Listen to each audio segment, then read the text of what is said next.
ოპოზიციურ პარტიებში ჩამოთვლიან მთავარ გადაწყვეტილებებს, რაც აქვს მისაღები ქართულ ოცნებას და რაც მათი მტკიცებით სახელმწიფო პარტიას ამერიკული მხარის შემაჯამებელ განცხადებაში უნდა ამოეკითხა. მათ შორის აქ საუბარია პოლიტიკურ სტაბილურობაზე და აქ ოპოზიციის მტკიცებით იგულისხმება ოპოზიციისთვის ხელსაყრელი გარემოს შექმნა ქვეყანაში, რაც გულისხმობს ოპოზიციის აკრძალვის სარჩელის გაუქმებას, გარდა ამისა რეპრესიული კანონების გაუქმებას და გარდა ამისა პატიმრების გათავისუფლებას. ამ პირობების შესრულების გარეშე ოპოზიციის მტკიცებით ქვეყანაში პოლიტიკური გარემო ვერ დასტაბილურდება და შესაბამისად ქვეყანა ვერ დაიბრუნებს სანდო პარტნიორის იმიჯს, რაც მნიშვნელოვანია შეერთებული შტატებისთვის.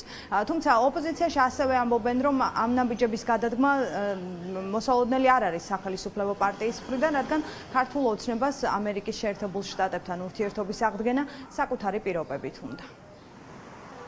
ამერიკის შეერთებულ შტატებმა ძალიან მკაფიოდ თქვა, რომ მას აინტერესებს თანამშრომლობა ჩვენ სახელმწიფოსთან, რომ მისი მიზანი ცხადია არის, რომ საქართველო არ იქნას დაკარგული, როგორც მნიშვნელოვანი სფერო ინტერესისა, მეგობრობისა და პარტნიორობისა, მაგრამ ეს არის ის სურვილი და მზაობა, რომელსაც ჭირდება თანმხედრი, შემხედრი ნაბიჯები ქართული ოცნების რეჟიმის მხრიდან. ასეთი ნაბიჯები არ გადადგულა და სანამ არ გადაიდგება, არანაირი სტაბილიზაცია არ მოხდება.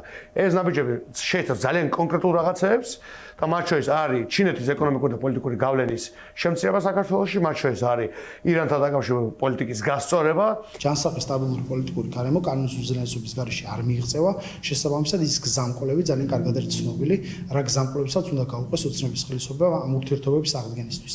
რაც შეეხება გვაქვს თუ არა მოლოდინი ოცნების ხელისუფლება ამ მიმართულებით ნაბიჯებს გადადგამს თუ არა, ზოგადად ოცნებას უნდა ყოველთვის საერთაშორისო ურთიერთობებში საკუთარ დღის წესრიგს დააფუძნოს ორ სტრატეგიულ ქვეყანას შორის პარტნიორობა, სტრატეგიული პარტნიორობა თუ ურთიერთობა და საკუთარი წესებით, რა თქმა უნდა, ეს ვერ მოხდება. აუცილებელია ისეთი გადაწყვეტილებების მიღება, რომელიც მთლიანად მთელი პოლიტიკური სისტემის გადატვირთვას მოიტანს და არ იქნება მხოლოდ მოკლევადიან შედეგებზე გათვლილი და რა თქმა უნდა შეერთებულ შტატებს ეს ძალიან კარგად ესმის და ბუნებრივია რომ ქართულ ოცნებას არ სურს ამ კონკრეტულ რაღაც ნაბიჯებზე საუბარი, იმიტომ რომ ის შეშინებულია იმიტომ რომ მან ერთი მხრივ მას სურს ეს თავისი დიქტატურის დამყარების საქმე ბოლომდე მიიყვანოს, ამას ვერ ახერხებს, საქართველოში არ გამოვა, ეხლა ეს მთელი კახეთის გარშემო მოგზაურობ და მინდა გითხრათ რომ კიდევ უფრო დარწმუნებული ვარ, რომ ეს არ გამოვა.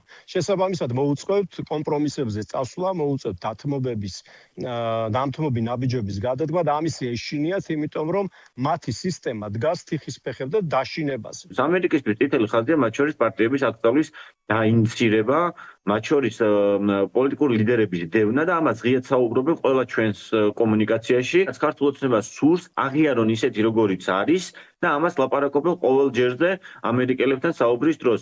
თუმცა სტაბილურობა ვერ მიიღწევა. ჩვენ არ ვართ არც ბელარუსია და არც ამ შემთხვევაში აზერბაიჯანი.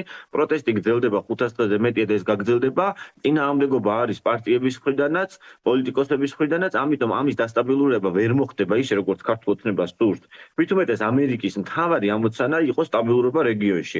სხვანაირად ინვესტიციები ვერ შემოვა. მას შემდეგ, რაც სახელმწიფო დეპარტამენტის დელეგაციამ თბილისში ვიზიტი შეაჯამა და ვრცელი წერილი გამოაქვეყნა, სადაც არის მინიშნებები, რომ საუბარი იყო ქართულ ოცნებასთან კონკრეტულ გადასათმელ ნაბიჯებზე.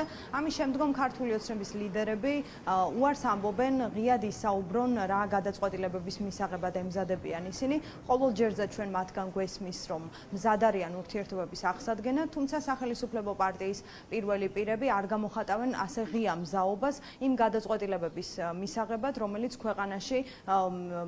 ქვეყანაში პოლიტიკურ ვითარებას დაასტაბილურებს და შესაძლებელს გახდის, რომ საქართველოსა და ამერიკას შორის სტრატეგიული პარტნიორობა აღდგეს.